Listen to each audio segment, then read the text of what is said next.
This is a radar aerial, and it seems to be looking for something, doesn't it? How does it see an aircraft, for instance, hundreds of miles away and in the dark too? Well, later in this program we shall be seeing more of radar, but first here's something similar, but very much simpler, which is a crystal set. This is the simplest possible radio receiver, and you can easily make one yourselves. It has no mains connection or batteries, but it does need a good aerial and an earth. It makes rather a quiet sound. Where does this energy come from, and how does it get to the crystal set? I expect you're thinking the answer is something about waves, and you'd be right. This time we're going to talk about electromagnetic waves.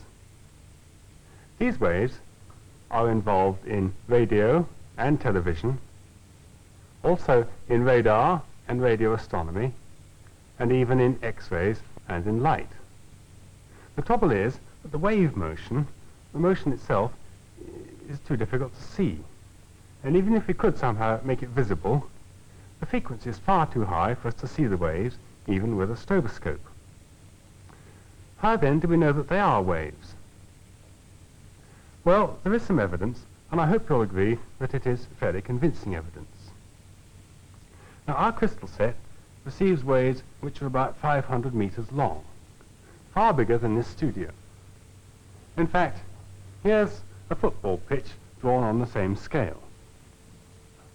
We couldn't possibly fit even one of these waves into the studio. Fortunately, we have an apparatus here which produces electromagnetic waves which are very much shorter than 500 meters. And they're called microwaves. This part of the apparatus sends out the waves, and it's called the transmitter.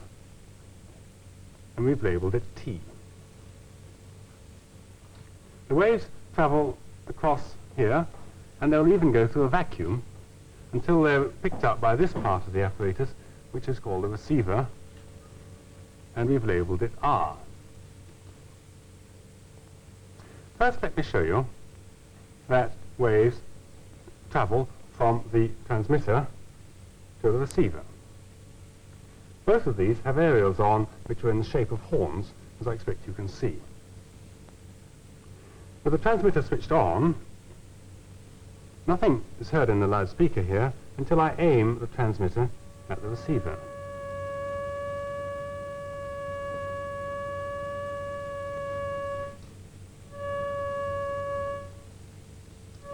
The loudspeaker here makes a note, a sound wave, whenever electromagnetic waves travel across to the receiver.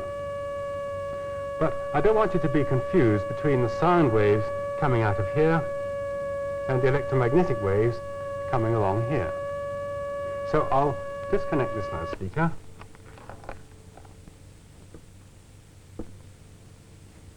and use this meter instead.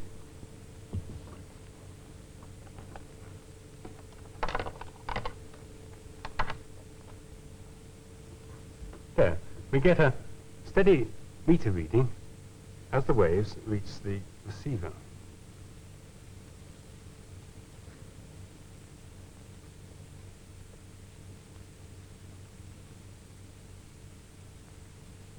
As we can't see these waves, let's look at some of the properties and see if we can recognize waves in this way.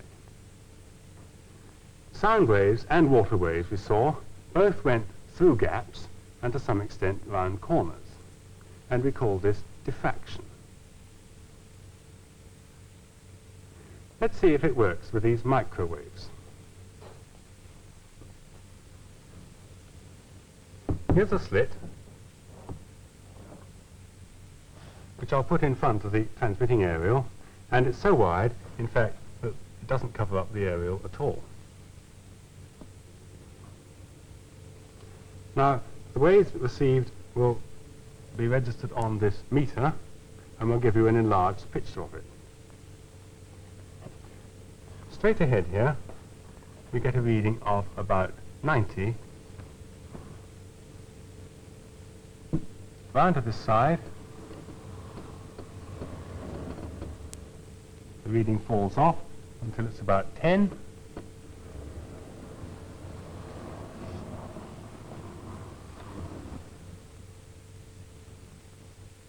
And round on this side, it's down to about 15. In fact, the energy does fall off rapidly round the corners, as in this diagram.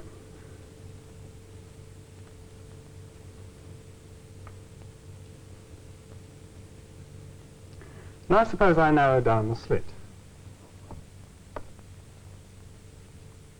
Where do you think the energy would go now? I want you to draw on your paper a narrower gap and sketch in some waves to show where you expect the energy to go, if we are right in thinking that these waves are diffracted.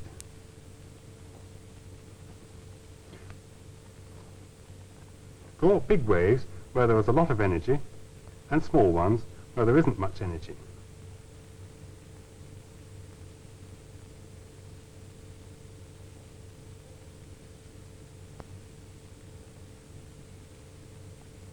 Right, let's try it.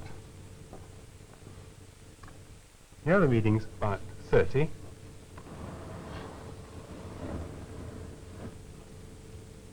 Here it's down only to 20.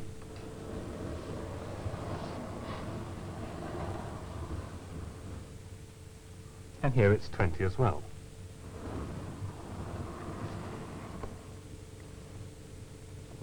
So you should have got a diagram something like this, with less energy being given out straight ahead, but more spread out on either side. We seem to have got diffraction again, and some evidence of waves. Now here's rather a different arrangement. I'm going to put the slit in front of the receiver, so that the receiver is looking through a narrow slit. It's what we call a narrow aperture. And now I'm going to use this receiver to find where the transmitter is, as a sort of telescope. Not a telescope for magnifying, but just for finding positions. Now, if I rotate this,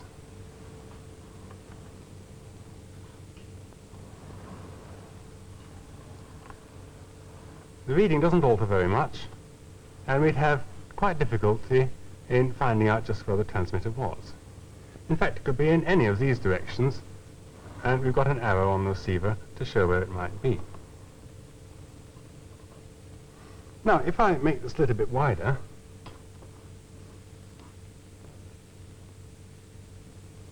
there, let's see what happens now. The reading's much bigger at the moment. It's about 90. And it falls off rapidly as I turn this receiver. To find out where the transmitter is, we naturally take the highest reading we get, which is about there. But still, it's not a very precise position. Now, do you remember the radar aerial? Well, it was something like this. It had a reflector. And this can be used, in effect, as a very wide aperture aerial, so that it reflects energy into the receiver aerial. And of course I must turn this round.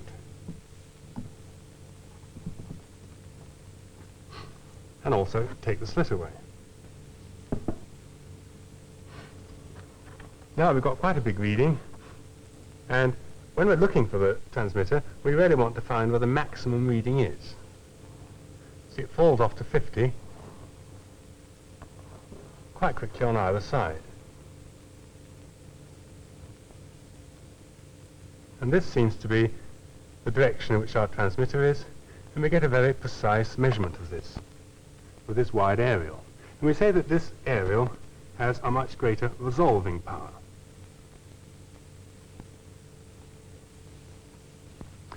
Another property of sound waves and of water waves, which could hardly be explained unless these two motions were in fact wave motions, This was called interference. Two waves meeting seem either to add up and strengthen each other, or they can cancel out and make each other weaker. Here's a model to help you understand how this can happen.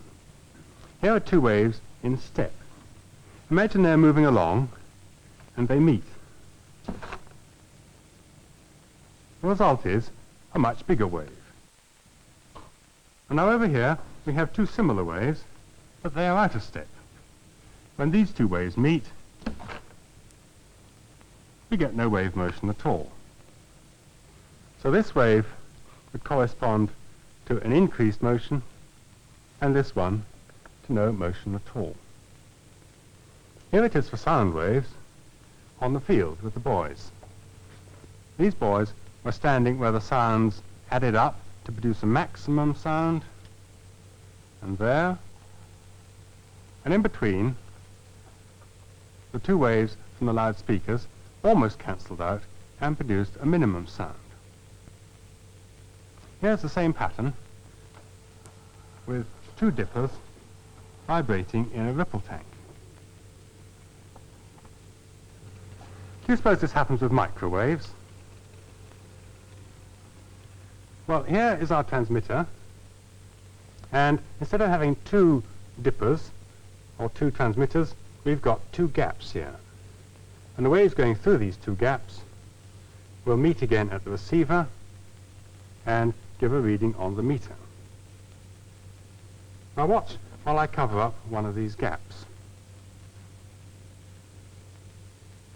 Cover up one gap and the meter reading goes up. Uncover it, cover it up, and uncover it. So here we have two wave motions apparently adding up to give nothing. If I move this round, we can find right here we've got a maximum, and then round here a minimum, so they cancel out. A bit further along we've got another maximum, and here's the minimum again. On the other side we get a minimum here, a bit further around there's a maximum. If I had time, I could move the receiver in and out and show you that this pattern produced lines roughly along here,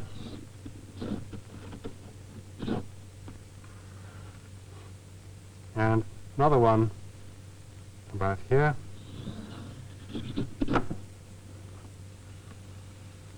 and another one here.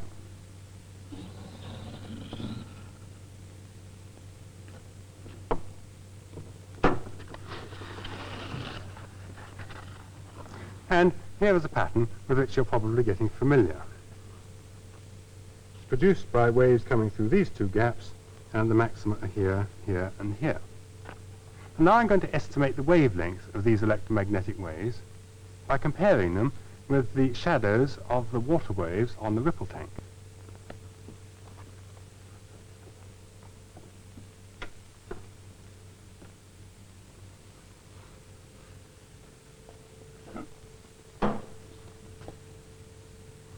I'll arrange these two gaps so that they're directly in the positions where the images of the slits are. And now I'll alter the wavelength of the ripples until the strong ripples occur more or less along these lines. Need to be a bit longer. That's about it. So we get strong disturbance of the water where these black lines are. Now I'll measure the wavelength of these ripples. I can mark it on this ruler. There, there, there. And you can see that these shadows are just about 3 centimeters long, just over. And so this pattern on the card is made by 2 gaps of the spacing I had before, with waves 3 centimeters long. And this is strong evidence that our microwaves are in fact 3 centimeter waves. And now you probably want to know how fast these waves go. Well, they go very fast, and it's rather a delicate measurement, which we can't do now. But you might like to jot down the answer. It is 3 times 10 to the 10th centimeters per second. 30,000 million centimeters every second. That's about 186,000 miles a second. And all electromagnetic waves go with about this speed. Now, at the beginning, I said we should see some more of radar. And radar is a very important thing, and it has many uses which you might like to think of. We are going to concentrate on its use for navigation.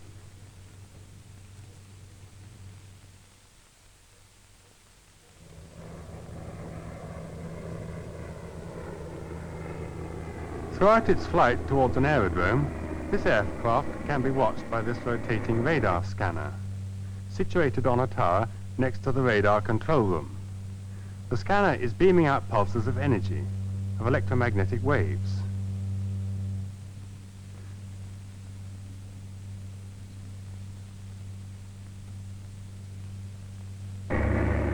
Some of the energy hits the aircraft and is reflected back to the aerial.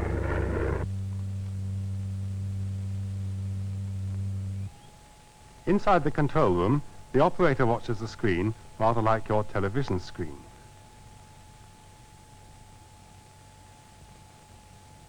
By suitable adjustments, he can see a bright spot approaching the center of the screen.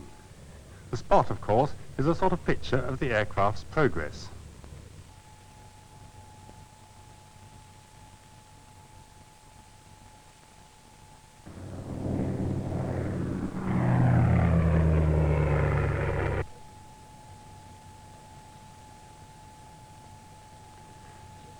Now the aircraft is almost overhead. What radar really does is to use the echo idea.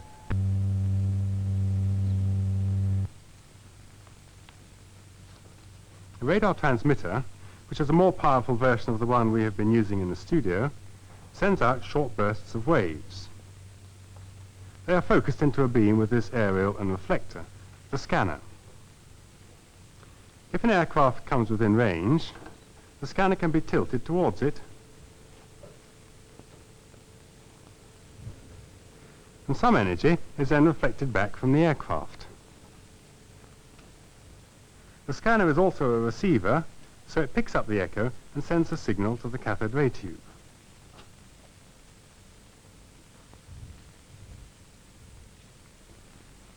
Here is the scanner from above, with the cathode ray screen shown as well.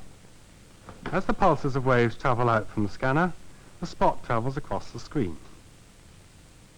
These waves, as you know, travel very fast, so that several hundred bursts go out every second.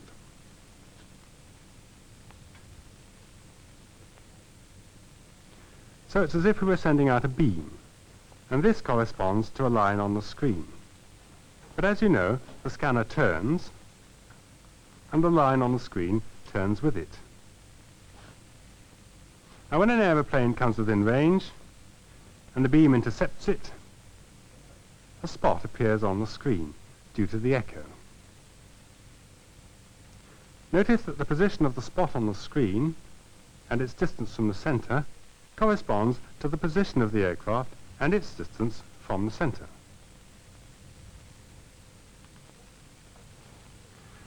We've made a model to summarize what is happening. This is a large-scale version of the screen, which is, of course, inside the building. See how the scanner and the line on the screen turn together, and how, when an aircraft appears, the spot, due to the echo, travels across the screen.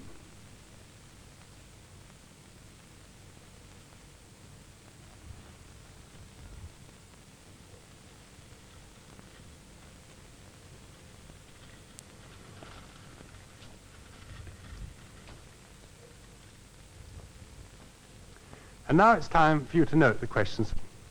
Remembering that this is the speed of electromagnetic waves, what is the frequency of 3 centimeter waves?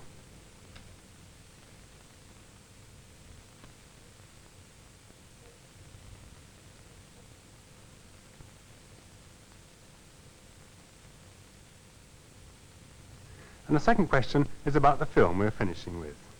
It concerns ship's radar.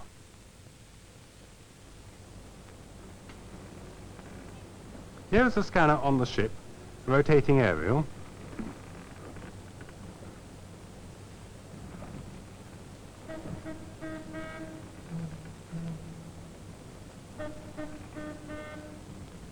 And below it is the radar control room.